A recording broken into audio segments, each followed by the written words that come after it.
Hi guys, good morning, welcome back to my new blog. আসলে তোমরাও ভালো আছো, আমিও খুব ভালো আছি। চলো আজকে দিনটাকে শুরু করি। আর এখন ঘড়িতে প্রায় 11টা, অনেকটাই লেট হয়ে গেল যদিও। আর সকালবেলা মেয়েকে সোনাইকে স্কুলে নিয়ে যাবো বলে আর কি রেডি হয়েছিলাম, তো যেতে হলো না। অভিজিৎ গেল, বললো দেরি হয়ে গেছে, আমিই চলে যেতে। আর আমারও যেতে গেলে বাসে করে যেতে গেলে অনেকটাই লেট হয়ে যেত, ওই কারণে যেতে পারিনি। আর বাইকে করে গিয়ে ছেড়ে দিয়ে এসছে, আনতে যেতে হবে অবশ্য। তো যাই হোক, আজকের ব্লগটা এইখান থেকেই শুরু করলাম। গরমের চোটে দেরি করে করে আরম্ভ করছি, কেন সকাল দিকটা একটু কাজ করে নিচ্ছি। কাজ না করে নিলে বেলার দিকে রোদ্দুরের তাপে না করা যাচ্ছে না, প্রচণ্ড রোদ্দুরের তাপ। আর সব জানলা দরজা ভিতরে সব বন্ধ করে রেখেছি, খালি মেন গেটটা খোলা রেখেছি। আর বাইরে যেহেতু কাজ বাজ আছে, ওই জন্য ওগুলো করে নিয়ে দরজা দিয়ে দেবো। ঘরের দরজাটা বন্ধ থাকলে একটু ঠান্ডাটা থাকে। আর যেহেতু দেখো দরজাটা খোলা, দেখো এই ঘর সব বন্ধ করে রেখেছি। বন্ধ করে রাখলে না একটু থাকে, ঠান্ডাটা থাকে, ওই কারণে একটু বন্ধ করে রেখেছি। আর সারাদিনই বন্ধ করে রাখি, সারাদিনই বন্ধ করে রাখি। আর বিকেলবেলা রোদ্দুরটা কমলে তারপরে সব খুলে দিই, কেন নাহলে ঘরও গরম হয়ে যায়। আর এসি চালালে বাইরে বেরোলে খুব কষ্ট হচ্ছে এখন, দেখতে পাচ্ছি। ওই কারণে সকাল দিকটা কোনো রকমের কাজ করে নিয়ে এসে ঘরে বসে থাকি এসিটা চালিয়ে। আর তাই ভাবছি যে আবার স্কুলে যেতে হবে, কি করে যাব বুঝতে পারছি না। গরমের ছোটো তো বাইরে কাজ করতেই পারছি না, রোদ্দুরে যাব কি করে। আর রোদ্দুরটা তো এখন প্রায় 5টা অবধিই থাকে, 5টা অবধি তো থাকেই। তো ওই জন্য রোদ্দুরে গরমে না আর ভালো লাগছে না। আজকে তাই সোনাই স্কুলটা বলেছিল কামাই করার কথা, 2 দিন অলরেডি কামাই হয়ে গেছে, যেতে পারিনি এই গরমের জন্য। আবার কামাই করলে অসুবিধা আছে, কেন স্কুলের কাজগুলোও দিচ্ছে, সেগুলো বুঝতে পারছে না। আর ওই কারণে ওকে স্কুলে পাঠিয়ে দেওয়াই হলো। আর সকালবেলা থেকে রান্নার আর বেশি কিছু ঝামেলা রাখছি না, একটা দুটো তরকারি আর ভাত করে নিচ্ছি, কেন গরমের চোটে কেউ খেতে চাইছে না। আর গরমে অতিরিক্ত মাথা খারাপ হয়ে যাচ্ছে। আর এমনিই রাত্রির করে শোয়া হচ্ছে, সকালবেলা করে উঠতেও পারছি না, একটু কাজের দেরিও হয়ে যাচ্ছে সব কাজেতে। আর ওই কাজ করতে করতেই অনেকটা লেট। আমি সেইভাবে কিছু কাজগুলো দেখাতেও পারছি না। ঘর তো মোছা হয়ে গেছে, আর বিছানা টিছানা সবই গোছানো হয়ে গেছে। এই যে বিছানা গোছানো হয়ে গেছে, আর ঘরও মোছা পরিষ্কার করা হয়ে গেছে। এবারে যাব, দুটো জামা কাপড় কাচার আছে, সোনার জামা কাপড় বার করে রেখেছে, ওইগুলো কাচতে হবে।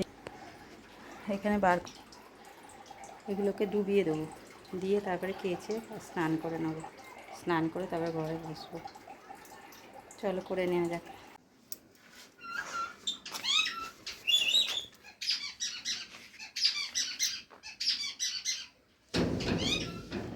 কি রোদ্দুর, ছাতা সানগ্লাস দুটোই নিয়েছি, তো রোদ্দুরে যাওয়া যাচ্ছে না। সকালবেলা কাজটা সেরে আর বেরোয়নি, কাজ করতে করতেই আজ অনেকটা বেলা হয়ে গেছিলো। আর স্নান খাওয়া দাওয়া করে একটু শুয়েছিলাম, তারপরে সোনাইকে আনতে যাওয়ার টাইম হয়ে গেছে, কিছু করার নেই, এই রোদ্দুরে যেতে হবে। তো বেরিয়ে পড়লাম।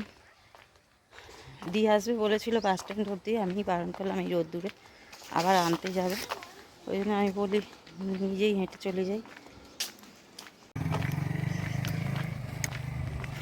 এত গরম, রাস্তার গরম হচ্ছে যেন জ্বলছে।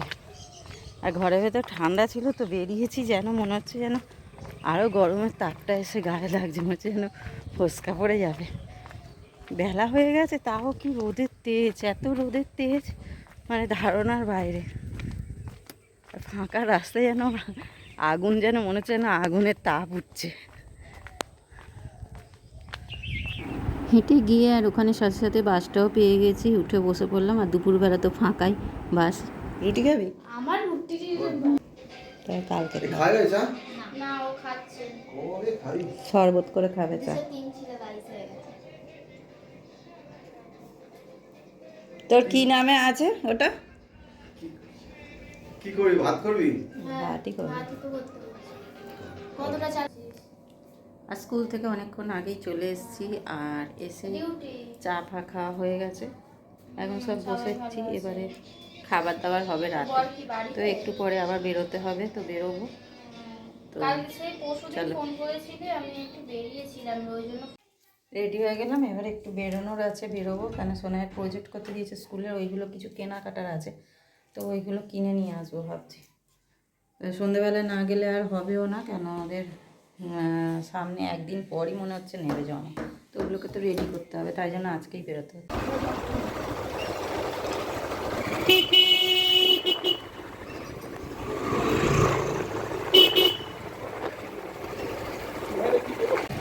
আর ওখানে দাঁড়িয়ে আছে টিফিন নেবে বলে, সোনাইয়ের জন্য, পাপাই, সুমনা, তিনজনে আছে, ওদের জন্য টিফিন নিচ্ছে। আর আমি এদিকে দাঁড়িয়ে আছি গাড়ির কাছে, ও গেছে দোকান।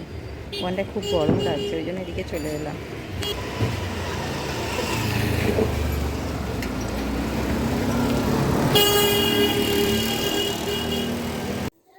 আর ঘুরে তো অনেকক্ষণ আগেই চলে এসেছি, ওর স্কুলের জিনিসগুলো নেওয়ার ছিল, ওইগুলো নিয়ে টিফিন নিয়ে চলে এলাম। বসে দাঁড়িয়েই ছিলাম, আর ফোনটা একটু ডিস্টার্ব করছে, সেইটাকে আবার ঠিক করতে বসলাম, ওই কারণে একটু দেরি হলো।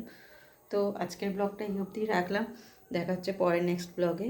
ব্লগটা যদি ভালো লাগে বা আমার চ্যানেলটাকে যদি ভালো লাগে, তাহলে অবশ্যই একটা লাইক, শেয়ার অ্যান্ড সাবস্ক্রাইব করতে ভুলো না, পাশে থাকা বেল আইকনটি প্রেস করে দিও। তো আজকেকার মতো গুড নাইট, টাটা সব, চলো টাটা।